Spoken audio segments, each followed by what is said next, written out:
Written as a tribute to Marcel Marceau and using the theatre techniques of Commedia dell'arte, Pietrolino is a new title from Humanoids of heartbreaking proportions. Well, it does go straight for the heartstrings, doesn't it? And I think it's part of the poignancy of this book that Marceau actually passed away before it was completed. The story begins during World War II in Paris, where a mime artist named Pietrolino earns what money he can through performing in bars and cafes.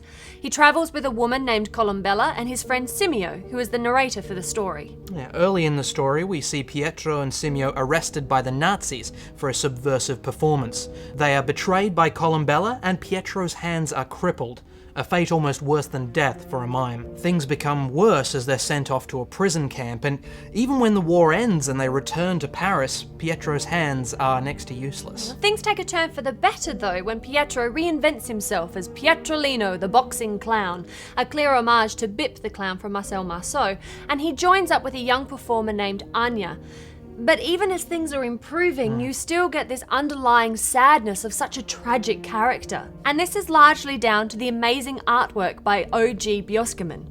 Every facial nuance and physical expression speaks volumes. You can see his unfulfilled yearning for Anya, his frustration with his crippled hands. It manages to be heartrending in such a beautiful and poignant way. Yeah, well, as you said, this is based on the character archetypes of Commedia, so the story it tells was always going to be one of painful beauty. Yeah. Alejandro Jodorowsky draws deeply on his own experiences to tell this story, and when set against such beautiful artwork, you spend a lot of time not knowing whether to laugh or cry reading this. I cried.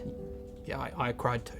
And the full-page spreads, like the one that shows Paris after the end of the war, are also incredibly affecting. Such a powerful sense of time and place. I really cannot recommend this book enough. Honestly, I could spend the entire episode talking about it, and I probably still wouldn't be able to say everything I want to say about it. It's so beautiful, it's so poignant, it's a piece of art. Everyone should have this on their bookshelf. Obviously, it's a buy.